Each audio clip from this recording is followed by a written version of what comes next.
to Beyond the Ring, a podcast that covers all things in the stock show industry from the informative to the insane, starring Ryan Rash. You have got to want it more than you are afraid of it. And Dale Hummel. The best way to predict your future is to create it. Now on with the show. Welcome to Beyond the Ring. This is Dale Hummel, along with co-star Ryan Rash. Hello, hello, hello. A lot of elections this week, Ryan. You mean yesterday? Yesterday. This week, yesterday. Same. I'm trying to superimpose the fact that we're dropping Friday. Why do you want to bring up negativity? I think it's important that we talk about the elections and the polls because they're contradicting each other to a certain degree. No, not really. I believe yes. I believe. No, you just read the polls differently. You don't read in English. Maybe that's correct. I was excited prior to yesterday that every Republican candidate, including the one that's going to win the primary, Mr. Trump, was beating Joe Biden pretty handily, but as was Haley and was my boy, Mr. DeSantis. I didn't know if they did any further than that. But all of them were beating Biden, and as Ryan had mentioned long ago, he assumed or stated they were going to bounce Biden out at the convention and bring somebody new in. I told him I don't know that they can get away with that. And I believed that at the time, but I think at this point in time, desperation takes over, and Joe Biden will not be running against Donald Trump. Just won't. You are correct in your earlier statement, and I think you're starting to see that wave push in terms of pundits and those with influence in the Democratic Party giving Joe that nudge. I don't think Joe's coherent enough to catch on that he's getting a nudge, but we'll see how it plays out. The thing is, they are now past deadlines to where you can be put on the ballots for the primaries and the caucuses in these states. And there's nobody on there but Biden and some congressman that I've never heard of before. Because, again, RFK bailed out and he's now an independent. And so at this point, I don't know when all the deadlines are, but we are now in November and we're going to, primaries and caucuses start in January. So there's no way he's not going to win those. Like it's impossible. And so what they're going to have to do if they want a new candidate, and this is what I said months ago, and Dale told me I was a lunatic, but now he thinks I'm right, is somewhere between after the primaries and the caucuses and the Democratic National Convention, he's going to have some epiphany and bow out, and then they're going to go to their convention with it being open and nominate and select whoever they want to. But I think that's their only chance, and they realize that at this point. And polls can change between now and then. If they were set in a position where Joe was ahead, I think they'd run him. He's behind in every poll. Yes, I'm just saying if things to Trump to all of them. Well, maybe not to Viagra, but to DeSantis, to Haley, to Trump, he's behind to all of them. Yes, I think you are correct, and this is the perfect scenario for them. Joe is going to have to come out and blame it on a health concern or something, or he gets impeached between now and then. Yeah, and obviously that's so. If he's impeached, does that disqualify him from running? I would think so. I mean, technically, Trump was impeached, but it wasn't. No, but if he actually gets removed from office, is what I'm saying. So I don't. Is there a difference? Mm-hmm. I really don't know if you were truly removed from office from an impeachment if you're eligible. I don't know either. I don't have that answer.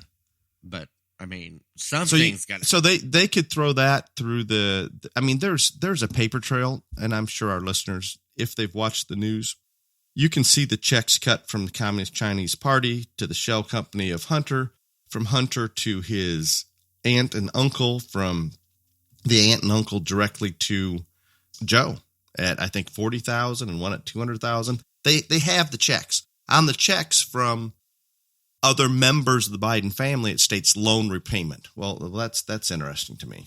Very, very interesting. It's a paper trail that you cannot deny, and he's still sitting in office, Ryan. Oh, you keep telling me that every day, and I'm like, well, I don't know what to tell you, sir. It's just what it is. But I think something's going to happen. I don't know what's going to happen exactly, but somehow he's going to go, and then I don't know who they're going to put in. But what I don't understand, and you cannot give me any clarification on, is I thought the purpose of running for office was to get votes, like to convince people to vote for you so you could get elected. I thought that was the whole intent and purpose. Very few of the Republican presidential candidates understand this concept. Did you know that? I would agree with that. They do not. They do not understand the concept, because now all they are doing, because nothing else has worked, is now they're going to bash Trump, and they get booed off the stage, and then they get angry and yell at the people that are booing them. That is not going to win them votes. No, it's not. And I saw a couple independents being interviewed this morning on Fox News, not the Garage News, and they were pretty much united in the fact that they were leaning towards a Republican and obviously Trump if he's a candidate, but they did make the fact that they're voting against Biden, not necessarily for Trump, and if they had another option or alternative to Trump and the Republican Party, it would be easier for them to vote for such. And I think that's probably true with a lot of the independents right now. I think that's fine. I mean, that's great. I get it. The problem is there is no other option. No, there isn't, and there will not be. And it's just not going to happen. The fact that it's interesting to me because everybody says how everybody's voting against Trump. Well, I think the sentiment at this point is you cannot deny the inflation, the interest rates, the southern border, the numerous issues that we have under Biden. They're going to vote him out. I mean, I believe that to be true. I am concerned, Ryan, if they go through with your described plan, either he's got removed from impeachment, which I don't think he would run at that point, or that's a terrible look for the Democrats, by the way. It is. So the other one is a health concern, and he cannot run for president. The open convention, and they bring somebody in, and I continue to hear your boyfriend's name way too often, and he's posturing himself way too much to not. He's running a shadow campaign. He is. There's no doubt. And there's one, and that one doesn't fear me as much. But if you don't look into him, you just look at his what you would say his pretty face, and he can speak, and don't look at the history of what's happened in California. He may get some votes, but you know who scares me the most is Michelle Obama sweeping in at convention, being nominated, and the support that she may have behind her scares me. I agree. I'm not saying you're wrong, but it'll be very interesting. And again, we have all of these things going on, and like I don't even know if I would love to take a poll and see how many people knew there was election yesterday. I'm just before it happened. I think if it wasn't a governor's race in your state or many state offices, and I don't think it was many. But you bring that up, and it did not go well. Mississippi, I think, is the only highlight that I saw. And would you not expect a Republican to win Mississippi?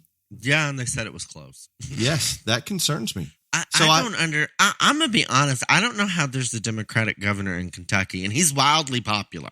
I mean, he is wildly. They say the most popular governor out there right now. Literally, like in the top 3 approval ratings of any state in the United States. How? I believe he's a very moderate Democrat, but he is a Democrat. I'm shocked. You know what I think hit hard, or what appears to me, and again, they.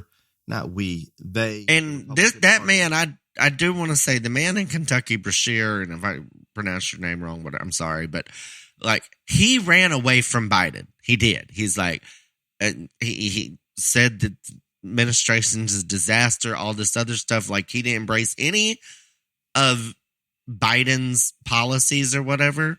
So maybe you're right. Maybe he is moderate or whatever. It just still blows my mind that Kentucky is a Democratic governor. I would agree with that. What appeared to be what came up on many ballots, and I think the fact that it's on the ballot does have an impact on who they vote for, but abortion came up on many things, and it was stated. One in Ohio. And it stated something to the big. Yeah, and it wasn't just, are you in favor of abortion? It was worded where, are you in favor of controlling your own reproductive rights, and a couple other. I mean, it was worded in a manner that you would want to say, yes, I want to have that control. However, it is a very heated topic. I am not going to dive into it because this is one topic that we are split as a country, and there appears to be no compromise. There's not really a middle ground. And I'm going to say that Kentucky, Ryan, when you brought that up, they were running ads, and I just saw a short blip, I believe, of a 9-year-old girl and a 12-year-old girl that in the ad, and again, I don't know if this is a true story or not, but in the ad, they were a victim of incest, and they would not, if they were, let's make it hypothetical, they would not be allowed to have an abortion in Kentucky if this passed. So I think, and again, I don't think there's very many outside of a few very extreme Republicans that are going to go that far with it. But it's such a sensitive topic. People they're just one side or the other, and there is no compromise. And it appears that is the only thing the Democrats have right now to push. And I'm sure they're going to push it in the presidential election as well. And that impacted more voters yesterday than what was predicted. All I know is people need to get their shit together before next year because, okay, Youngkin in Virginia is very, very popular, right? So he had a goal to make the Congress a majority Republican. That failed miserably, by the way. But okay, I'm going to give you an example. And this race is too close to call, but there is a Virginia congressman race where the Democrat is a woman. Her name is Susanna Gibson. Her and her husband had sex on the internet and asked subscribers to pay for it, like OnlyFans. Okay, people? Oh, my. And this woman... This is a state race, obviously. Yes, this is but it doesn't matter. It's a state race, but yes. This woman won the primary. This comes out. She didn't bail out of the race. She stayed in it. And it is too close to call. We have a woman having sex with her husband on the internet that it is too close. And getting people to pay for it, by the way. And it is too close to call. How did this woman not get slaughtered? I just do not understand it. So do y'all got to pull it together. Y'all got to pull it together. The public's uninformed or just don't care. I mean, y'all have got to pull it together in the next year somehow. Somehow. I don't know, but somehow. I saw a piece at one of the city council meetings, I believe in Chicago. They were wanting to put Chicago's status as a sanctuary city on the ballot. And it appears as though most people in Chicago are out on the sanctuary city status. That's a big move. I don't know why anybody would want to be why Chicago would want to be a sanctuary city, or why they would want any people seeking sanctuary would want to go. You get shot. That's a good point. Very good point. I mean, they're claiming they're spending, I don't know if it was $20 or $40 million a month on basically immigrants that have come to Chicago. And it's that city is so corrupt, and there's so much money going to so many pockets. There's just not a lot of money left. I mean, the majority of the time when we weren't entertaining small children at the Humble Lifestyle, me and Tara talked about our fear for Dylan dying in Chicago and that he needed to move. I'm not going to argue that, and I've told him I think he has there's an opportunity to go to Florida, go to Arizona, somewhere with his company, and he needs to do that. Chicago is not a good place whatsoever. And I know we're running long or whatever on all this election nonsense that didn't matter, but y'all have to pull it together before the next year. But I have been a bad person and I have not watched much news. Is there any change on the wars, plural? You don't want me to go on to this, and I was going to avoid it today. There is, and Israel's not going to listen, I believe, to Joe. I think Joe's trying to reel them back a little bit. They don't appear to be interested in that. They're determined to take out Hamas. If that destroys a lot of the infrastructure in the Gaza Strip, it just does, and they've accepted this, and they've accepted there are going to be casualties, and they're going to try to limit it to the best they can. But they're moving forward. We're sending a lot of military troops that general direction. I believe China is testing Taiwan even further and pushing their luck. There's no question all of this has been orchestrated, and we're too ignorant as an administration to understand that we are dealing with World War III. It's begun. It just hasn't got to the conventional mode yet. The cyber attacks, the biowarfare, all of that's already happening. China's attacking us every day. Russia's attacking us every day. Whatever Iran and North Korea can do to attack us every day, they will. But it's not something out in our face. The proxy wars, Ukraine, Israel, and in my opinion, soon to be Taiwan, same thing. We're just avoiding that absolute, we're at war. When I think essentially we are. They want to destroy or take down the United States. They're doing everything they can to do it, short of conventional sending missiles in or nuclear weapons or anything like that. So it's not good. It's a very bad place. And I was doing well today, not thinking about that, Ryan, by the way. So sorry. One last bit of whatever. So Dale believes in the garage news people.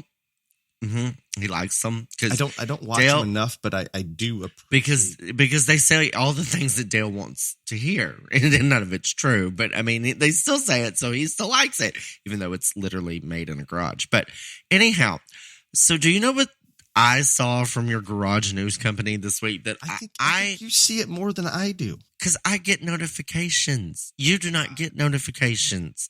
I don't go to it, but I did go to this one. So the Garage News Company put out that Putin is dead and Russia is being run by a body double. That he died of a heart attack last week. And we don't know he didn't. And Russia is being run by a body double. I'm half convinced some days that whenever Biden's coherent, that's a body double. I don't know how people, and like there are going to be people that believe that. Well, and is there not a chance that it's true? Oh my Lord! There is a chance. I quit. I don't know. Let's go on to something more positive, like BTRJLA news. Oh my Lord! Okay, top 10 overall cattle as of today, and again, we're getting close to the end, folks. The point share ends December 31st. I just answered a Facebook message wanting to know when the top 10s would be found. It doesn't even end till December 31st, so don't get ahead of the game. There's a lot of showing. But if I was winning right now, I'd want to pull the plug. I think that was this mother's point. They were winning and they wanted it done now, but that's not how it works. As of right now, top 10 overall cattle in the nation. Todd Danley is first. Sarah Danley is second. They are both from Texas. Taylor Poff from Ohio is in third. Dallas Ritchie from Indiana is in fourth. Tyler Lindsay from Mississippi is in fifth. J.W. Powers of Idaho is in sixth. Lacey DeSmith of Arizona is next, followed by Jalen Krimmel of Texas. In ninth is Faith Campa of Arizona, and 10th is Gus Hooper of Idaho. So that is our top 10 in the cattle right now. Anybody's been on Facebook this morning, we posted the all-around banners that Classic Leather Designs made for 2023. They're beautiful. I want to thank Old Wood Limited for being the all-around sponsor for this year. One of the nation's largest manufacturers of custom-wide plank flooring and other unique reclaimed building materials. Our products will turn your project into a one-of-a-kind masterpiece that will last for generations to come, made right here in America. Visit us online today at www.oldwoodlimited.com to create your dream home. And I'm going to do 2 because I just did that one out there because we posted those banners today. And I also want to thank Showcoat Manufacturers for being a corporate sponsor of the BTRJLA. Showcoat manufactures the best award-winning livestock grooming products for show cattle, goats, horses, sheep, and swine. No matter where you are in the country, no matter what species you have in the barn, if you're looking for the winning edge, the advanced shag strategy developed by Showcoat Solutions will change your hair growing routine overnight. They have step-by-step instructions, partnered with free product application videos, game-changing customer service, and we appreciate Showcoat for being a sponsor, corporate sponsor for the past 2 years. Dale is a big believer in their products, as am I. So please go to showcoat.com and for all your shag needs. Thank you, Showcoat. Thank you, all the sponsors, and congratulations to those top 10 cattle. I'm assuming right now with those that are close on points, Ryan, they are digging and searching for shows everywhere to go to. You know what it is? It's time for Badger Brawl. Mark your calendars and plan to attend the Midwest Premier Steer and Heifer Show. This is one that I consider, Ryan, to be run well, managed well, focuses on a good exhibitor experience. It will be held December 1st. You just like them because they let you judge last year. Yes, it was great. And as far as the shows I've judged, it was probably as well run as any that I've done, and well attended, just good. So Badger Brawl, December 1st through the 3rd at the Alliant Energy Center in Madison, Wisconsin. You can find the schedule, list of judges, hotel block, all of that information at badgerbrawl.com or on their Facebook page. Just like previous years, there'll be multiple shows over the weekend. Check out Badger Brawl at badgerbrawl.com. I had an interesting experience that ties into Show Fresh today. Okay, hold on one second. I do not want to be called a hater. I have never judged the Badger Brawl, but I judged the Badger Kickoff, and then it became the Badger Brawl, and it is a wonderful show. I'm not saying it's the same thing. No, but it was the replacement for it when the Badger Kickoff closed down. But anyway, I just have to make fun of you because I think the only reason you like them is because they let you judge cows. Well, I appreciate them sponsoring the episode and having. Thank you, Badger Brawl. It's just done well. I mean, Ryan, you and I talk about a lot about getting classes in and out and the organization and the facility. I don't need to talk about shows and organization right now. Okay, we need to move on to something else. Everything's good. Get me worked up. Okay, I'm going back to my Show Fresh H2O, being American made, backed by real science. If you want to improve your show success via hydration, give them a try. I visited the Show Fresh H2O booth at the National FFA convention. I didn't go.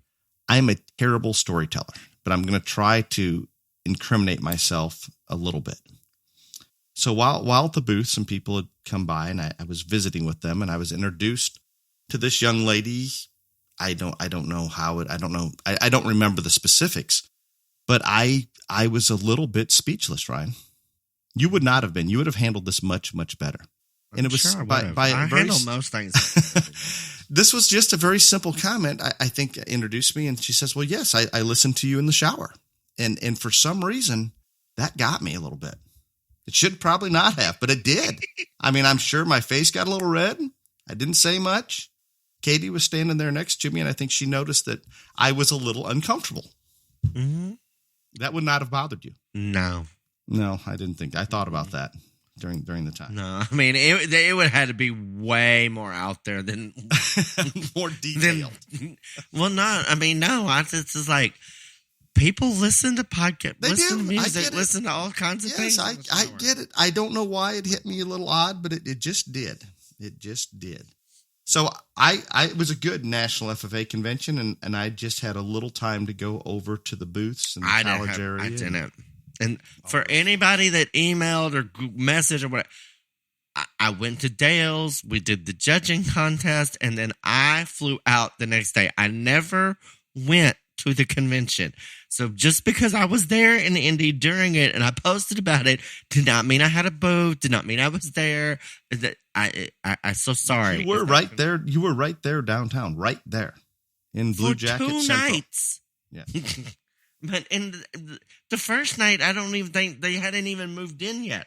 Again, I left Thursday morning. I was there Wednesday for the judging contest festivities, and then I left. So I am so very sorry if I disappointed anybody, but I never went to the convention. So it wasn't that I was avoiding anybody. I never went. I had to go to the Louisiana State Fair. Next. It's time for the main topic. Mm-hmm. Judge qualifications. Uh-huh. I believe you threw this one out a few days ago, too. Yes, I did. And so no one will listen. Was not opposed to it. Yeah, it's actually one of the few that you never opposed. You also sent sarcastic bullshit about it. But anyway. I forgot about that. Yeah. Mm-hmm. What did I say? Something? Let's not. You can just wait. Good. I thought it was really funny. Yeah, that you wanted to bring a commercial packer and a rancher in or something to be a guest and all this other. Yes, it was great. Okay. And you were opposed to it, I believe, by your response. That is not, I am not opposed to anything. That is the whole purpose of this topic. What are the qualifications to be a judge? Do you know what they are, Dale? There are none. Absolutely zero. I agree with that. It depends if you're talking about these are facts. No, I'm saying a criminal court judge or a district judge. No, I'm talking about a livestock judge. Livestock judge. Got it. There are none. Zero. Absolutely zero. Do you also understand? And before everybody gets all this twisted, I am not saying that we need to take a test or all this other stuff, and there needs to be a certification theory. But I'm bringing up there are some certification.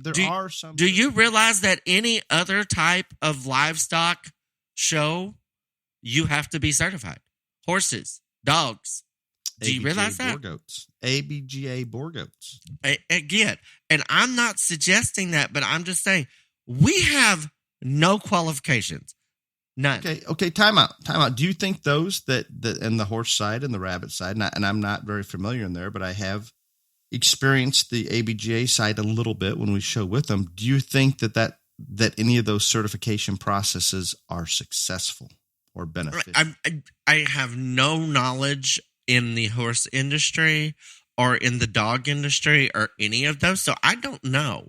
But I'm just saying we are out on this island alone, is what I'm saying. All these other people that have animal type shows, there is a process, there is a certification, there's whatever. I mean, again, I don't think it's probably going to change a lot, but do you not find it strange that I do find it strange. Zero qualifications. You literally none. To judge. I find it strange, but at the same time, I could not. It would take a much more creative mind than mine to come up with a manner to do anything that would be of benefit. I'm not. I do not. Again, I am not. Rallying for a certification process. I'm just saying I find it interesting. Yes, I can agree with that. Other show industries that involve animals have a process, have a whatever, and we have none. That's my first point. Secondly, what I really want to talk about is not that we don't have a certification process. I just want to bring that up. I want to talk about that now more than ever.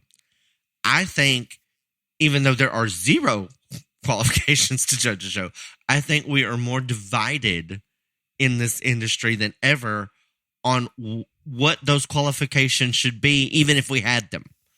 Would you agree with that? Maybe on what we call the assumed qualifications. The assumed qualifications, yes. The assumed qualifications. Yes. Because there are none, but yes. I mean, it's all over the board. Everywhere. I think everybody has a different opinion. I think we are more divided than ever. And so, again, you were talking about bringing a rancher and a commercial person in, whatever, all this stuff. And you can go on social media and you can see all these things, and there is a certain section of our population in this industry that thinks that if you don't calve out 500 cows a year, then you should never step into a ring. Or same with any of those species. If you're not raising them every single day, then you have no business judging. I mean, that's out there. And I can come in on that, and it definitely is. And I hear this not only out there or on social media, but you hear it visiting with people, and I get it. I think those that are in the trenches raising those animals are obviously knee deep in what they're doing and have opinions, and some would say those are the only opinions. And I think you could point a finger to, if you've never competed on a collegiate livestock judging team, you should never judge. I think there's a lot of those, but I think that was my next one. But I'm just like, that is one you hear the most about. I don't think there's anything wrong with that. I see value in that. I do. I understand it. I get it. Part of it. And so that's there, but I'm not. I think the whole purpose of this topic is, I think we are so far divided that I could never just say, you know what? And we have 250 cows out in my front yard. Okay. So, I mean, it is what it is, but like, I don't understand how that mindset works, that if you are not raising them, then you have no business being a judge. I also, on the same token, do not understand the mindset that if you were not on a collegiate judging team, then you have no business being a judge. I don't understand that either, because, and I catch a lot of flack for this, but I'm going to say it more and more, and I'm going to offend some people right here with this.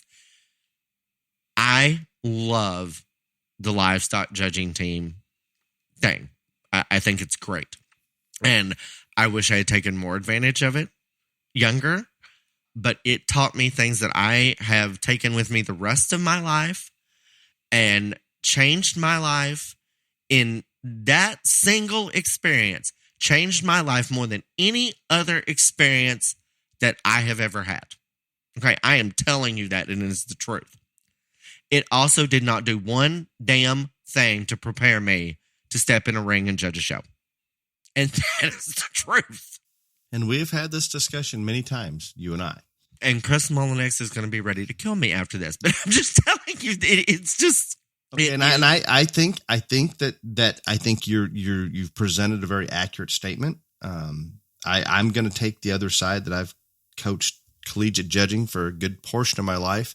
I think in your situation, with your show experience, with your personality, with your ability to speak, everything that you are because of your life experiences, that probably did not do as much for you.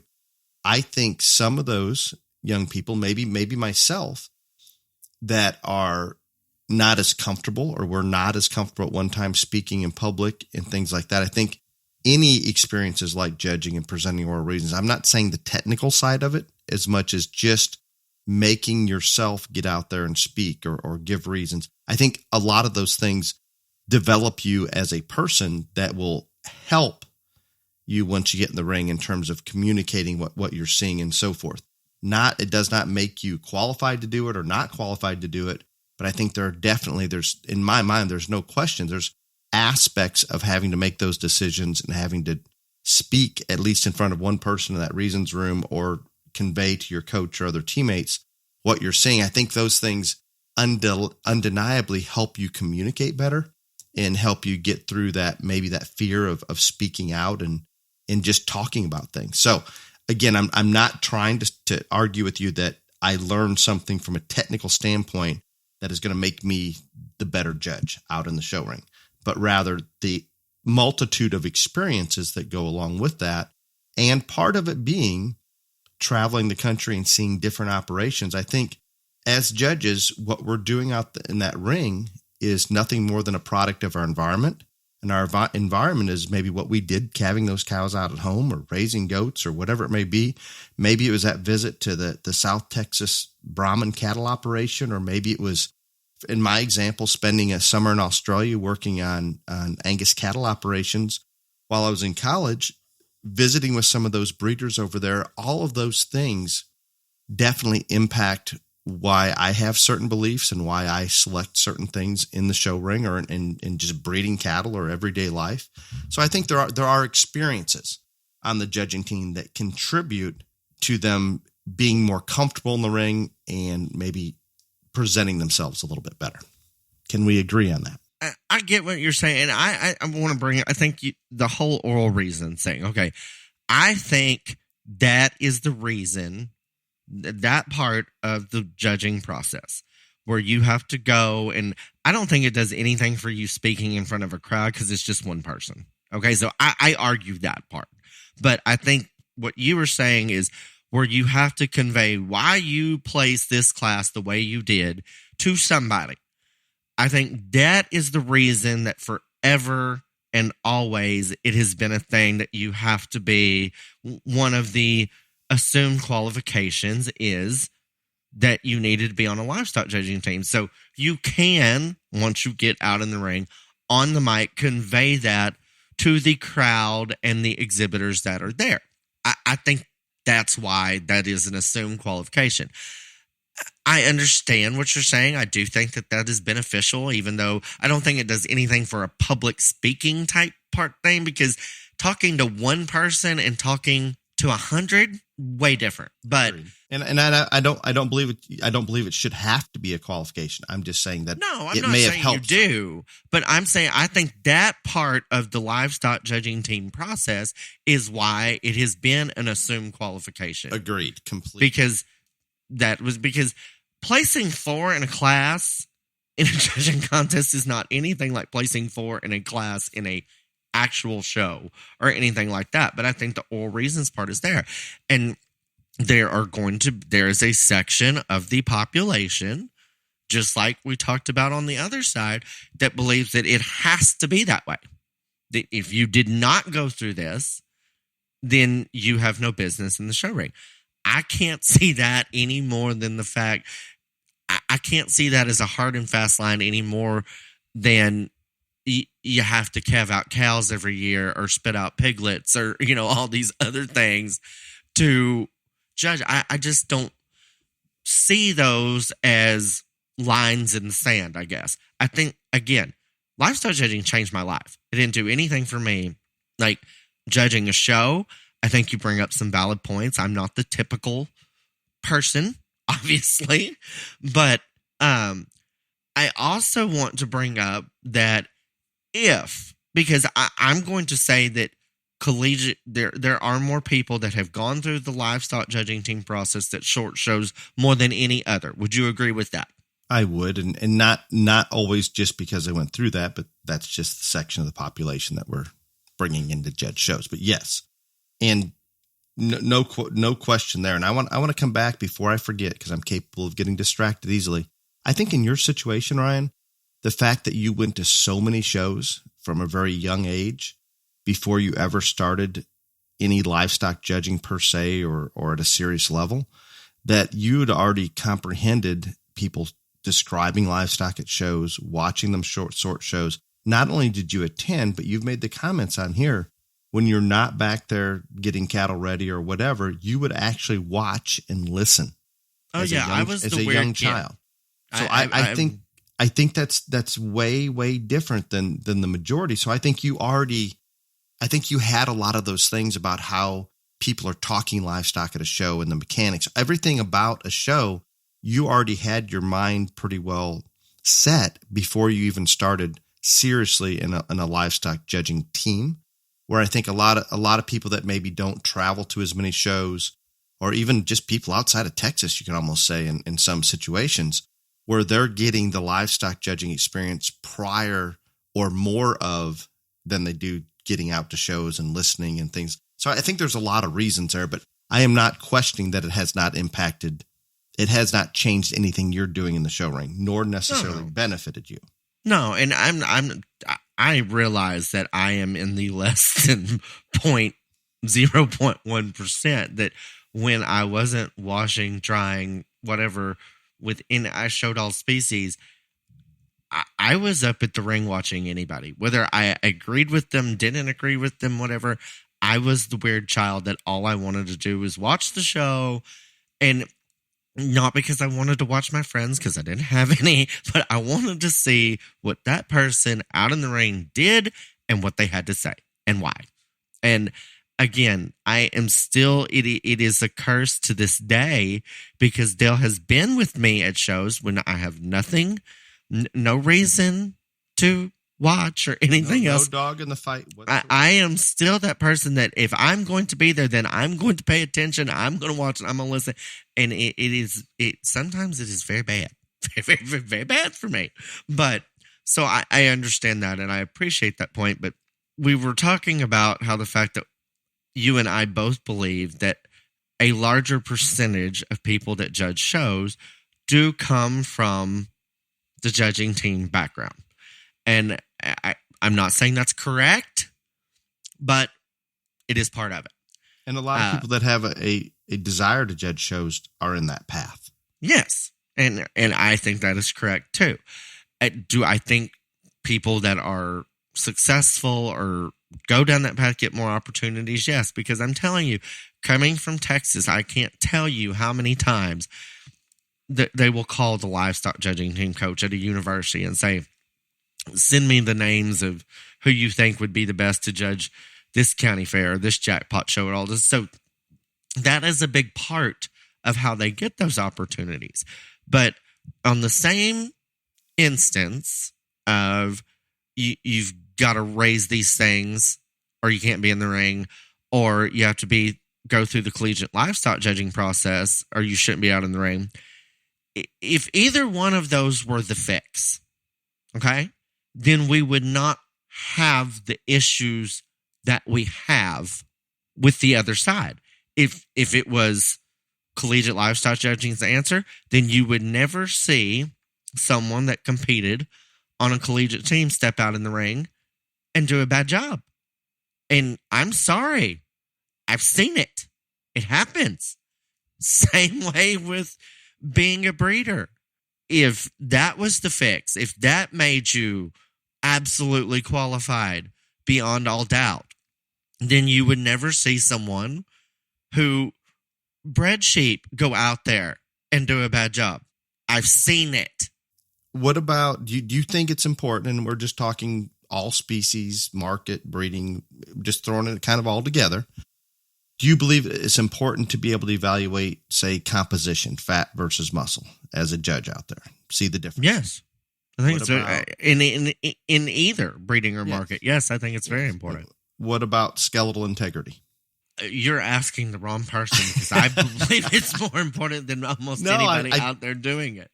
I just want to bring this up to go back to thing. I am positive that during my coaching career as a coach and as a collegiate judging student and participant, some of those things, and I can remember a contest that we would have at Madison, Wisconsin, that we would have to actually estimate rib fat, quality grade, yield grade, look at some of those differences. And instead of an official just saying, well, it's this fat and it's such and such, very subjective, those would be harvested the next day and we'd get the actual measurements. And because of activities like that, and hopefully activities from that coach out there going through class after class and describing those, I think some of those kids on collegiate judging teams, not all, because some that are not going to absorb information no matter how you present it, but there are some that probably benefit in those areas that because they did that, it made them better. Not necessarily better than that person that never went through a collegiate program, but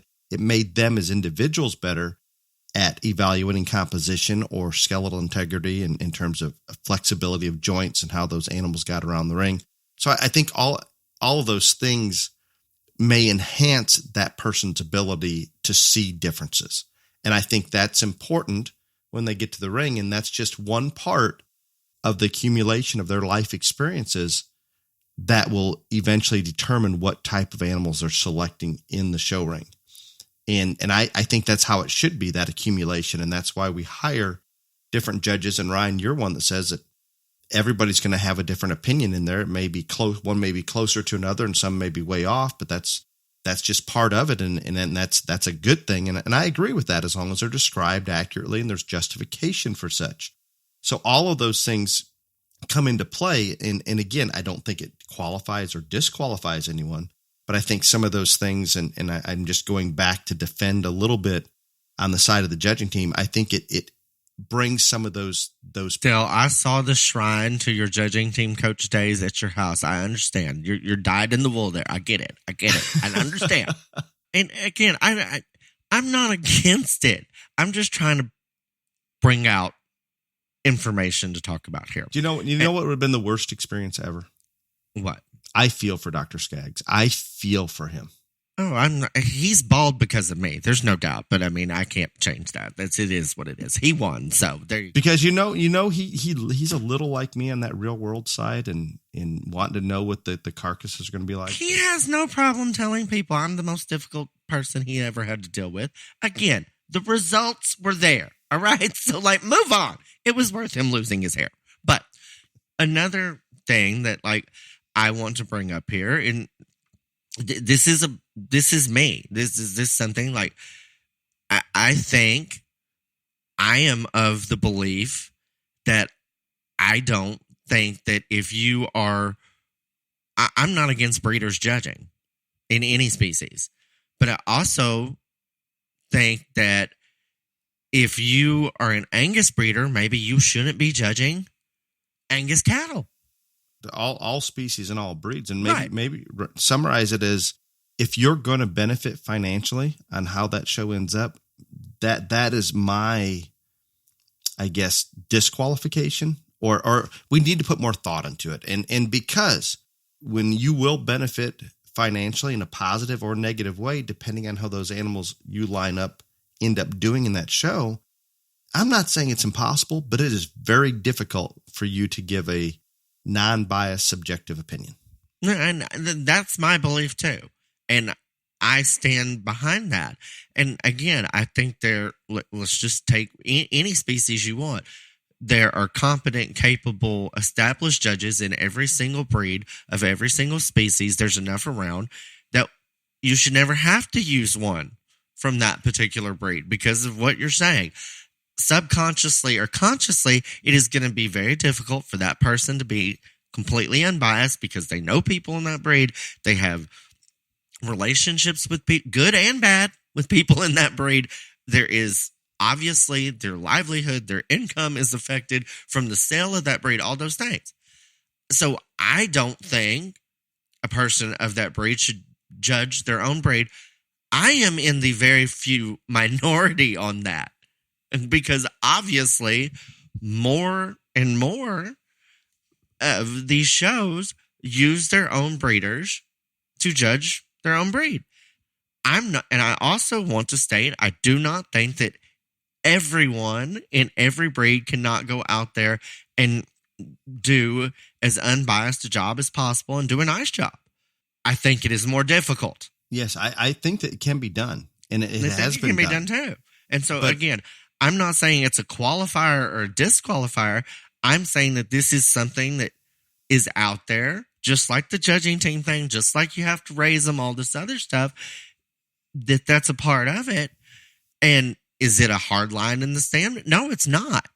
But that's also a part of this whole equation of judge qualifications, or what qualifies you to judge a show, that needs to be brought up.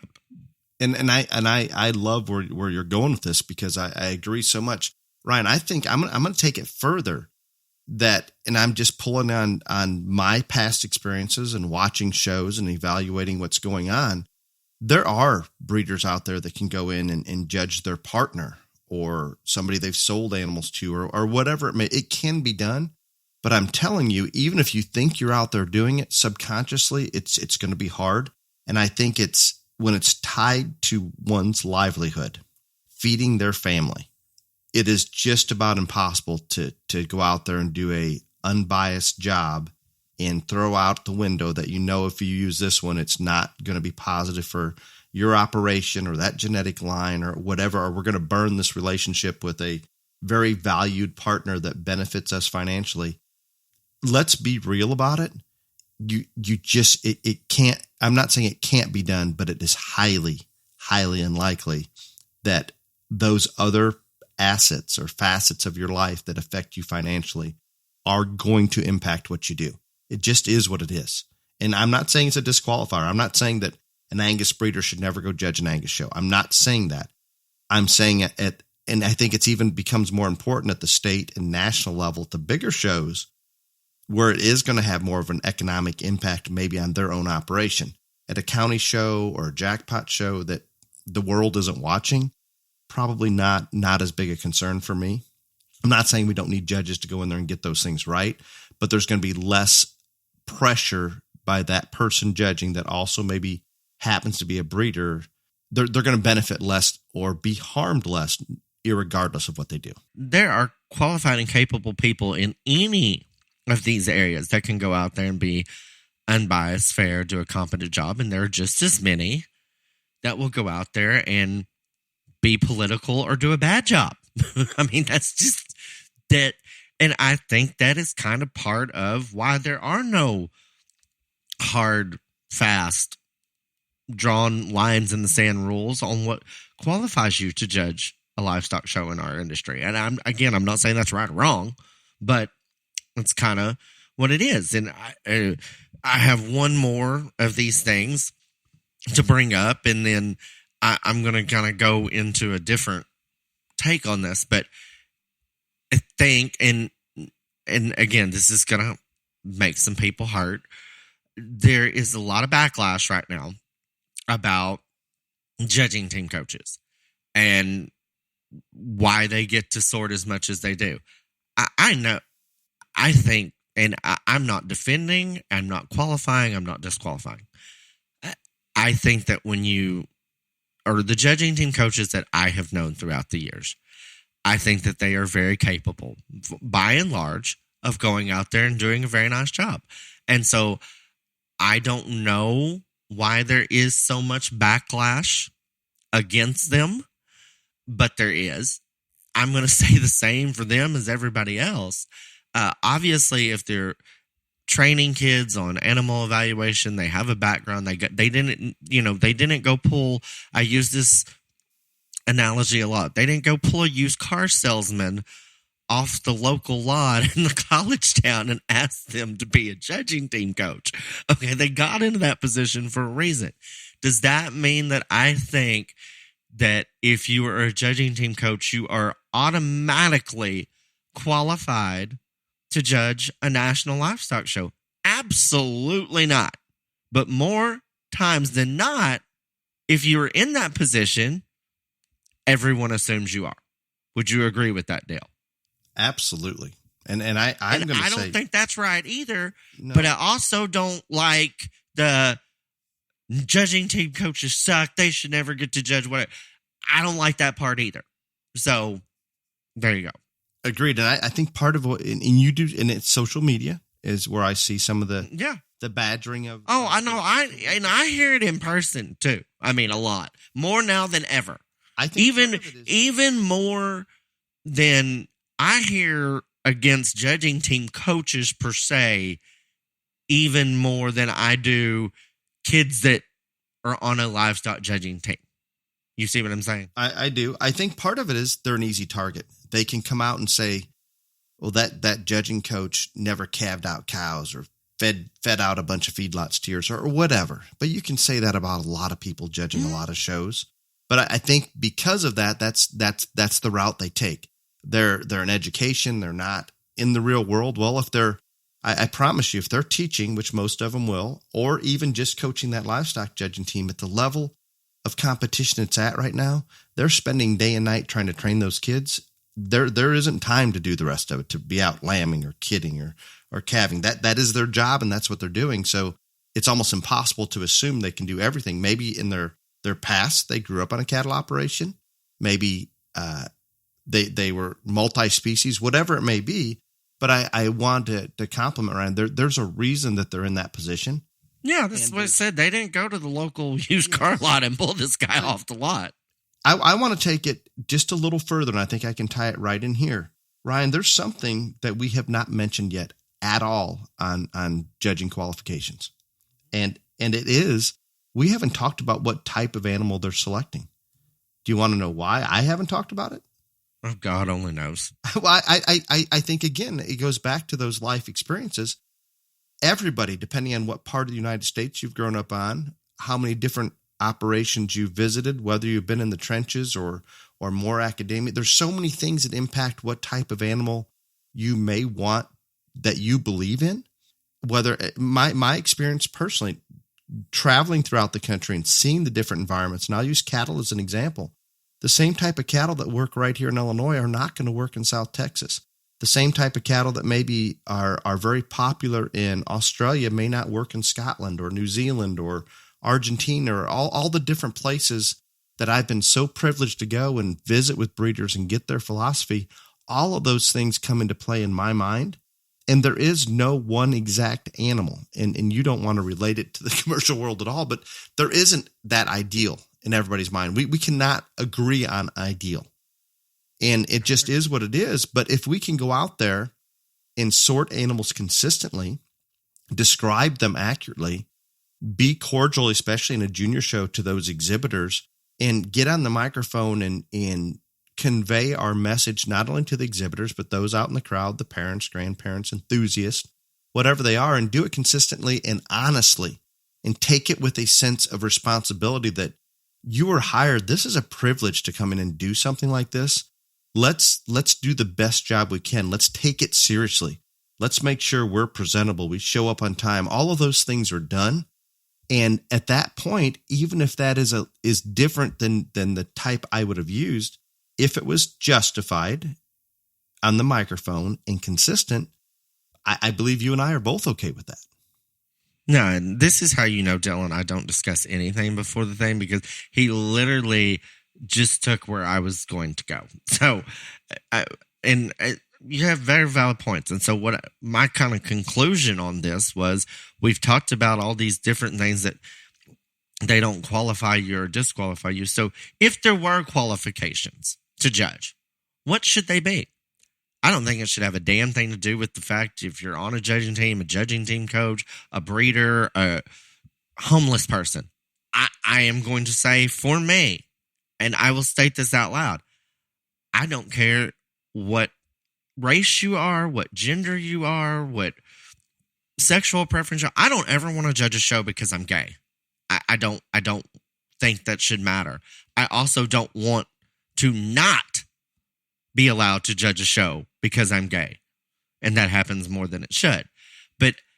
And I would think that the other minorities that are in this industry that want to judge, I would hope they would want to be picked to judge shows for the same reasons. Not because they're a woman, not because they're a certain race or anything else, because of what they do when they get out there. I would hope that would be the same for everybody. So I don't think any of those things that matter. If there were qualifications to judge, I would tell you what I think they should be. First and foremost, I think you have to be honest. And I think that is probably the biggest qualification that we are missing right now in a large majority of situations. Not all situations. And again, I think there are some people that can go in some circumstances and be as honest as anyone. And then you put them in a different situation, in a different circumstance. Guess what, Dale? What? It's not going to be the same thing. Agreed. And that's the kicker. I think the first qualification is you have to go out there and be honest regardless of the situation, regardless how it's going to affect you personally, financially, all this other stuff. You talked about a financial level earlier. Do you know how many friendships that I have lost over the way I sorted a show? I don't think anybody would ever guess. No, and I've witnessed some of it, Ryan, and not even that you and I have discussed some of it, but I've just sitting back and watching and understanding the industry. It happens, and I don't judge that many shows, and I promise you that I've had the same situation, and take that times 50 or 100 where you're at, and it's tough. It really is. I think you gain the respect of those that are paying attention, But at the same time, you lose more friends because you're not going out there and allowing that bias to come into play. I can tell you some days after you judge a goat show, I really don't want to talk to you. I realize that. I mean, when I do, I don't hold back. I say, why in the hell would you beat a good goat because it was ugly headed? And we've had these discussions. I'm thinking, good God. No, I get it. I don't think people focus on the personal part of it enough. There is a large number of times when any sorter is out there, and I guarantee you the thing running through their mind is, oh my God, what is going to happen if this person doesn't win that I've been a friend with for however many years or all this other stuff? And that affects someone's opinion just as much as the bottom line and the financial part. And so I think one of the qualifications should be is that you've got to be honest, unbiased, unpolitical, and whatever. And I have said this before, and I'm going to say it again. And this isn't politically correct, but if you really want to do this and you want to be that person that is completely unbiased and unpolitical, you got to have a whole lot of, I don't give a you know what. And it is hard. I'm telling you, it is hard. And I don't talk about this enough, but you're never going to gain a friend from judging a show, but you can lose a lot. And I'm telling you, I have lost people that will not talk to me still to this day that helped raise me over the way I judged a show.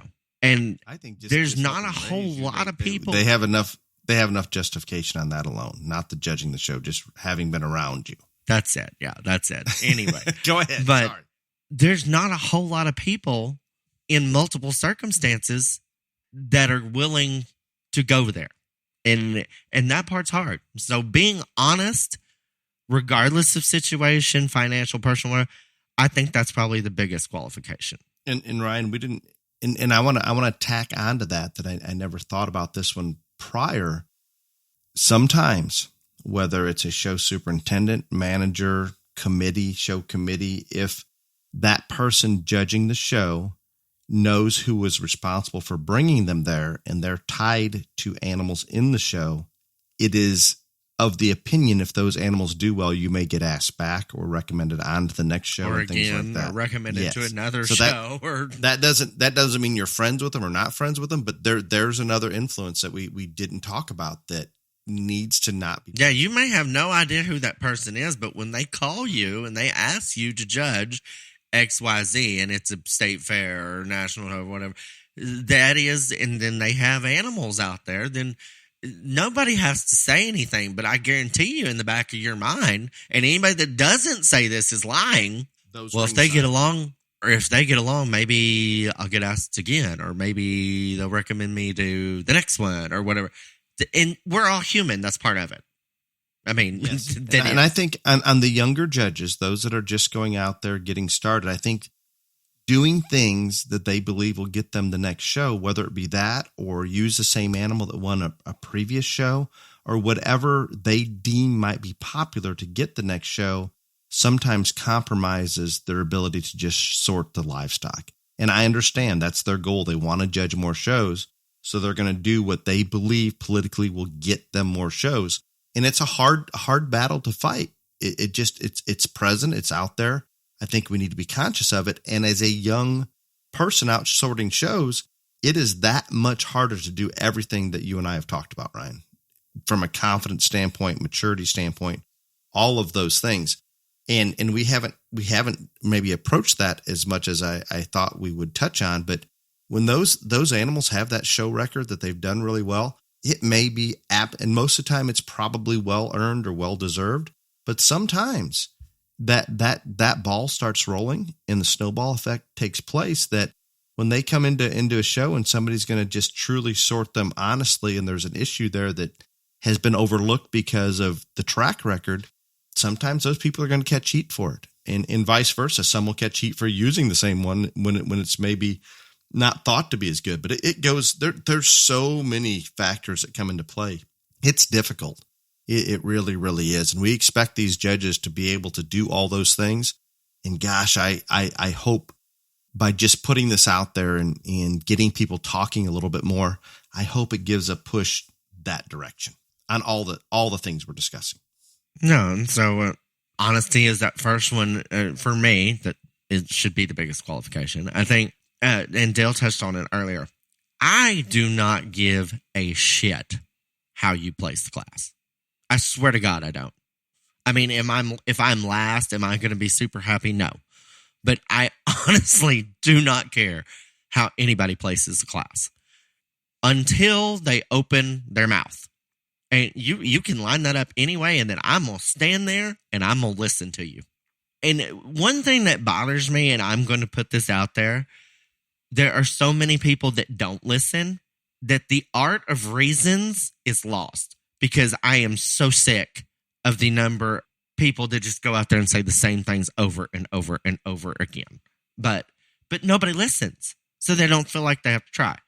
But that's another podcast. But I'm going to listen to you. And if you can tell me accurately with some justification on why you lined them up that way, and I can't sit there and say, like, if you say that the one in first is the soundest and it's bucked over, then you're done with me. I mean, stuff like that. But if you accurately describe those animals and give a little justification over why you place them, even if I'm last, I'm okay with it. Because judging is an opinion. People forget that. It is an opinion. It is not a mathematical equation. It is not a science. It is an opinion. And we all have a different opinion. And that doesn't make the judge right. That doesn't make the judge wrong. It makes the judge official on that given day. But if you cannot get on that microphone and accurately describe those animals and give some justification on why they are lined the way they are, then yes, that's when I start caring about how you line them up. Because the stuff that's coming out of your mouth has nothing to do with how they're lined up or the animals out there. That's when it gets bad. And again, unfortunately, that happens more times than it should. And and the flip side of that is there's a lot of people that can go out there and line up animals to appease the majority of the spectators, exhibitors, whatever. And then what they say makes very little sense to do with the animals. So my second qualification would be, I don't care what your opinion is, but you have to be accurate when you describe those cattle or sheep or pigs or goats or whatever. You have to be accurate. And I think I think accuracy is a truly lost art in reasons right now. And I could go on about that for 3 hours. But anyhow, Dale, your thoughts. I agree with that completely. And to take it just a little bit further on, you can use different types of animals because of your experiences. That is what you like, and that's accepted. And just as Ryan said, if you're describing them accurately and justifying, these are the differences, and this is why I lined them up and such, no complaints here. And I don't think from most of the people that truly understand the show industry, the livestock industry, and attend quite a few shows, I think they'll accept that. And I think the Texans have done it better because they've had more opportunities with 5 majors adjusting what animals they take to what judges, realizing that all judges aren't the same. We're starting to realize that more here when we have rings A and B back to back. It shows up here and we realize that one judge it's going to change. It just is. Everything is not going to be the same, and there are differences, and it's okay if they're justified and described well. So I am all in on just that. If there's one thing, Ryan, that I can insert to leave with our listeners and most importantly, those that are hiring judges, hopefully they get a chance to listen and absorb this and agree or disagree, at least open their minds a little bit. When you hire that judge, I think it's hard for you to fully comprehend just how much time, effort, dollars, everything that's gone into so many of those animals that are going to be coming through the ring with those young people, that decision to hire a judge that you believe can do those things we've talked about. And I don't think there's anything, Ryan, that we've talked about on here in terms of describing animals and being honest and all the positives that we talked about. I don't think anybody's going to disagree that's what we want in a judge. So as a committee, as a superintendent, as whoever that may be that's hiring that judge, do your due diligence. Think about those things. Does this judge, is what he does today or tomorrow when that show is that going to affect their livelihood from a financial standpoint? Is that judge in the have a track record that they've actually described livestock well, and it's been very popular with the exhibitors and especially the youth that come in the ring? Is it a positive experience? There's a multitude of things to look at, and sometimes I think decisions to hire judges are made for the wrong reasons. And not saying that they intentionally want to bring a bad judge in, but because they have this person in their ear or that person in their ear, we're maybe not researching and doing our due diligence to the level that I would like to see. And I think this is with everything. All of us, every decision that we make, we have to make that decision, but let's make it as informed as we possibly can. And again, I have two other points, and I know this is getting long, but this is an important topic. But I have two other points, and then we'll wrap it up. So the last qualification that I see is how you treat the exhibitors as a judge. And again, I think this is the most overlooked thing in the world from a judge's perspective. And Dale brought up, like, if you're on a committee, you don't realize how much time, effort, money, all this other stuff. I don't think most of the judges take in consideration how much time, effort, money, energy, all this is that it took for that family, that exhibitor, bring that animal to you to that show. And as Dale says, it is a privilege for you to be there. It is also a responsibility, or I look at it as a responsibility. And so anything you can do to make all the exhibitors in the ring or the people attending the show have a more enjoyable experience, because there's only going to be one winner in the end. There's only one. There's one supreme. Do those things. And it's not that hard. It really isn't. And time after time after time after time. And Dale said it's more important in a junior show than an open show. And I agree with that to some point. But I also think that it's important at all the times, because the open show people pay just as much money as the junior, maybe more than the junior show people do. And I think they deserve judges that have energy and are excited to be there and are glad that those exhibitors are there. But if it's just as simple as asking how they are or any of those things, do whatever you can as a judge to make it the most enjoyable experience for everyone there, because you're not going to make everybody happy with your placings. Very few are going to make everybody happy with their reasons. So this is an area where you can go out of your way or do some little things that will have an impact and will make a lot of people happy. And it is not done enough. And it is so overlooked, and I don't get it because it's so simple. Agreed completely. Of course, Dale has nothing more to say about that. No, I mean, all of those. I mean, I touched on it earlier, but I watch so many shows, Ryan, and you do as well, that it doesn't take, and maybe we don't understand it. Maybe judges don't understand it as much as they should when they're in the ring. But with maturity and reflecting back and watching others judge shows and my kids in the show ring and what they tell me afterwards, those few words that you may say to that exhibitor or that comment you may make on the microphone about them, those things mean more than what we can imagine.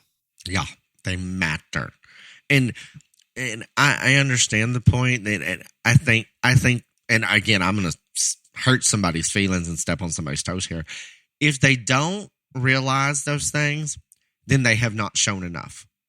Because if you've been out there enough showing and you've been treated one way by one judge and then the others don't, that's why this other person is your favorite judge, or that's why you want to go show to them, because the vast majority don't treat you that way, but that person does. And maybe you were third, but by God, they were cool with you, or whatever, all this other stuff. So those that don't see this as important, they simply have not shown enough, or they have not had exhibitors and animals out in the ring enough to understand that that is as important as anything. And it is the only way to make a large portion of the people there happy. I want to shed a different come at it from another angle, and I am so happy with how you're putting that together and presenting that to our listeners. Think of it in this manner. We all talk about how the junior livestock show ring is an educational tool to raise our kids better, to build all the things we talk about, from work ethic to responsibility to fostering a sense of competition, all of these things. So we talk about that, and that the actual animal is simply that tool, and maybe how that animal places. Yeah, we want to succeed. We want to place higher. That fosters our competitive nature. But all the effort and so forth that goes into it is what we're benefiting from as much or more with how we place. And I'm not saying we don't want to not to go to that show trying to win that class or division or the entire show or whatever it may be. But as a judge, the impact we have on each of those youth or each of those exhibitors is as important or more important, because there's only going to be one that wins and several that maybe are happy to win a class or division or whatever it may be. It is as important, our interactions and how we treat them, the sense of responsibility that we put forth into making that a positive educational experience to encourage those kids to move forward, to get them excited about going into the ring at the next show that they go to. All of those factors come into play is more important than maybe getting that pair right between third and fourth. And sometimes we get caught up in, let's make sure we get these lined up right or correctly, which we need to do, that we block out that this needs to be a positive experience for these kids, and we focus solely on the animals. I think you can do both. You need to do both. Make it positive. And so then my last statement here, and this is not going to be anything new, but I hope that people listen to the end. In my opinion, the most overwhelming, biggest, monumental quality in what qualifies you to judge a show is what the people actually out there in the trenches showing at the shows thinks about the job you do. Because that's the customer, and that's the opinion. And they, unlike somebody that sits in a boardroom for 5 minutes or a manager of a stock show or whatever, they see multiple judges throughout the year in different circumstances, in different whatevers. And again, we're the only industry that does not believe in the customer is always right, which I still baffled by that. But that's the biggest qualification. Who do they think does a good job? Who do they want to show to? Who do they want to take their kids to? Who do they want to spend their entry fees for? That should be the number one qualification as a judge. It's because those are the people that are making the shows work and attending them. Because without exhibitors, you don't have a show. And there's a lot to their opinions should matter more than anything else, anything more than what Dale and I have to say, any more than what someone who's paid to run a major stock show or a board of directors has to say. Their opinions should matter way more. And one thing that we don't think about, this board of directors that decides these whatever, they don't have to show your breed. They don't have to show that species. They don't have to show spot pigs if you keep picking shitty spot pig judges. They can move to Durox or something else. And none of those people in those instances seem to grasp that. But I am telling you, it is the opinions of the actual exhibitors and the actual exhibitors' family that should be the overwhelming majority and biggest qualification of what makes you able to sort of show. Absolutely. And I think, Ryan, you see it a little bit in Texas because there are more shows in Texas that you can go to. But I think you're going to start seeing exhibitors voting basically with what shows they attend when they have opportunity to attend more shows they can pick and choose. In our part of the country, there aren't as many shows. So in the past, you're pretty well stuck with whatever it is. If they run the show in a negative manner, they get shit judges.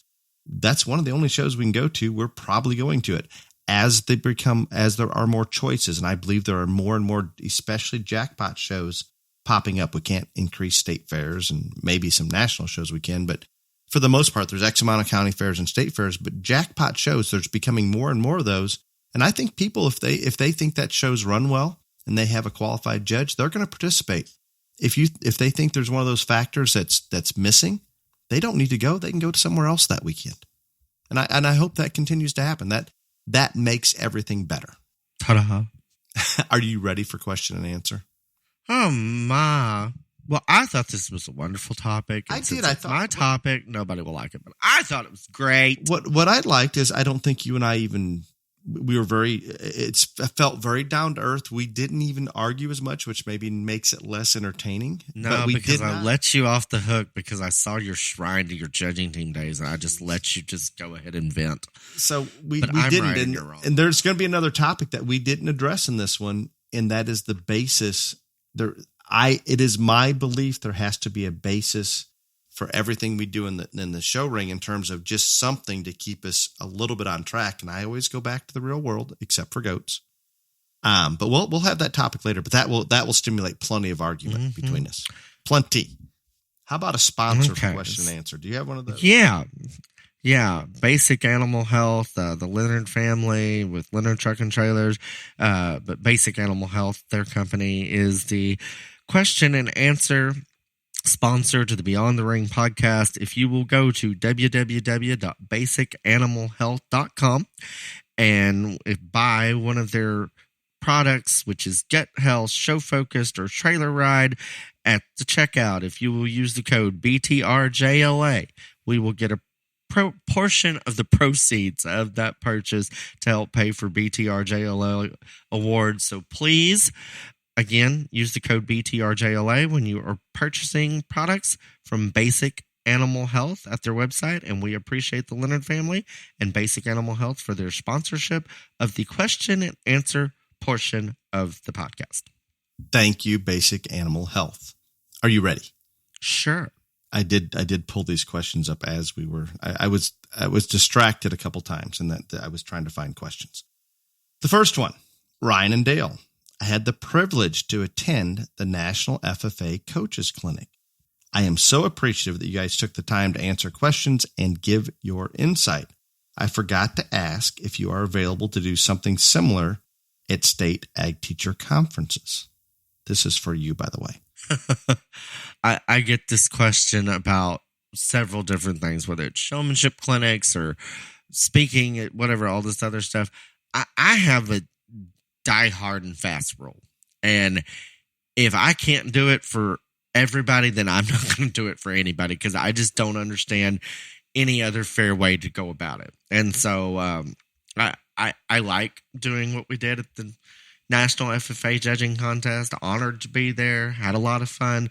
But there's just no way that my schedule right now would allow me to include state FFA contests. So for me, regrettably, the answer is no. Unfortunately. And I wish more time. And I try to do these things as many as we can. But Ryan mentioned it in terms of getting asked, and an example would be the FFA tours that we put on here. I've had multiple calls and emails about, can we come and tour next week or next month? And we have our local community that would like to come out and visit. There's a certain point where we just can't, we can't do that all the time and still get everything else done that we need to do. And Ryan's schedule is much different than mine in terms of he's out judging shows all over. I'm here trying to help run some of our family businesses. So it's hard. If there's something that can be done, I'm very open to try to do that, when at the same time I start thinking, well, that weekend that I finally have open, do I need to go judge that show, or do I need to go do this event, or do I need to spend time at home with my family when we're busy doing other things a lot of the time? So lots of things come into play, but I appreciate the fact that we are honored to have that opportunity. And the best thing to do is maybe shoot Ryan or I a text or a Facebook message, and depending on what the event is or where it is, I will at least entertain the idea. And if I cannot, possibly suggest somebody that would be good, that does have the availability. Next one comes from Janet. I love the podcast, and I was excited to have the opportunity to see both of you during our Homo Livestock tour before National Convention. Ryan, did you see any kids during National Convention before? 26,000. No, there wasn't that many. I loved everything about the tour and visiting with you both. Will this be offered in the future, and how far in advance can this be scheduled? This is kind of for you, Ryan. That depends on who you ask. Yes. Are you willing to come back next year? I don't know. I'm going to have to consult with Tara and Craig on this first.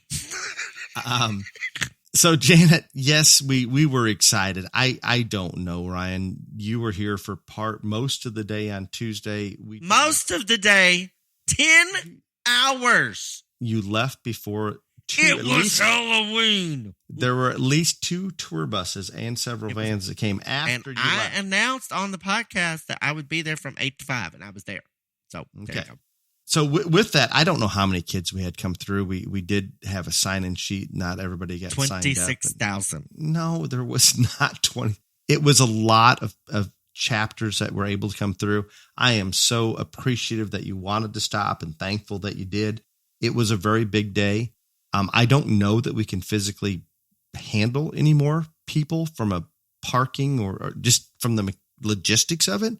But we will schedule that. Ryan, I'm going to commit for him that he would love to be here next year.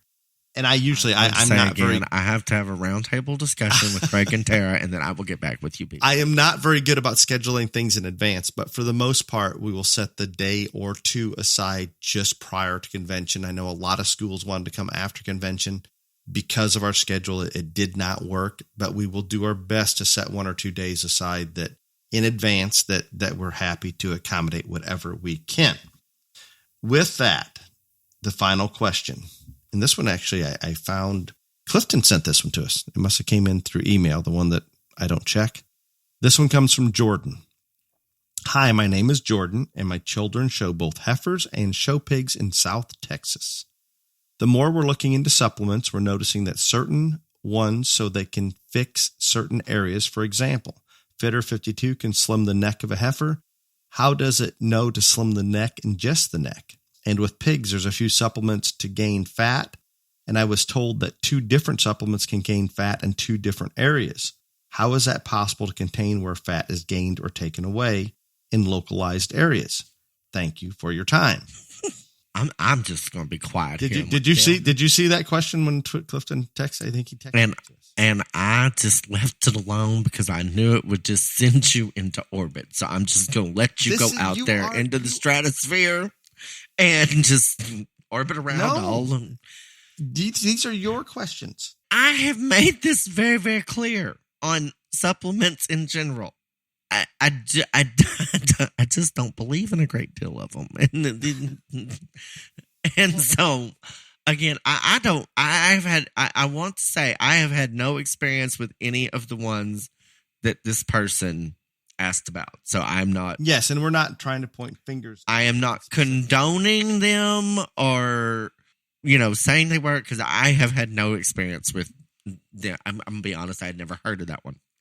I've had limited experience with some, but some of them. I meant these individual ones. Yes, was listed. So anyway, but and I will say again that I do think, in general, for supplements, that if they target a specific thing that they're supposed to do, more times than not, that's probably more believable and viable than the cure-all, fix-all that's going to fix everything.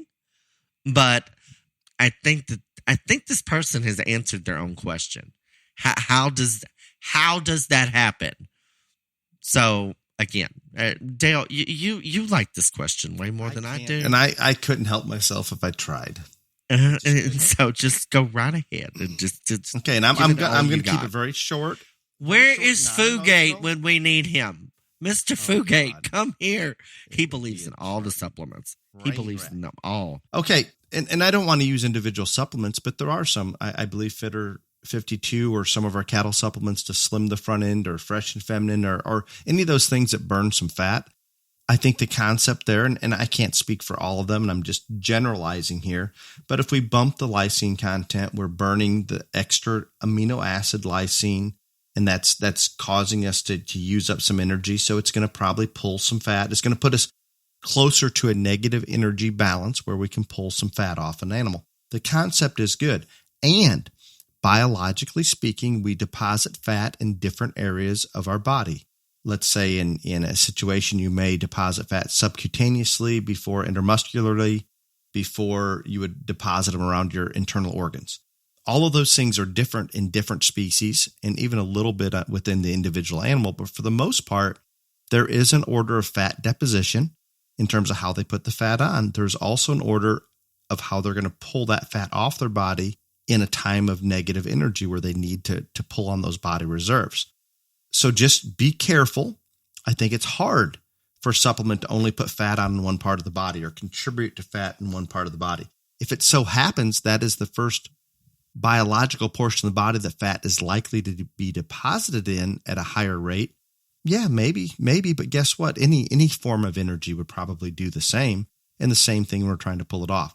So there may be some relevance to that, but I think Ryan had pointed out, the more specific and the more things that some of them say they can do, it's harder for me to accept that they're doing all those. Are there supplements out there that help in individual areas for different things, whether it's attitude or hair growth or muscle deposition? And there's science behind it, and there's logic that makes some sense, especially if we don't have it already in that diet, that we want to add a little more of this or that to it.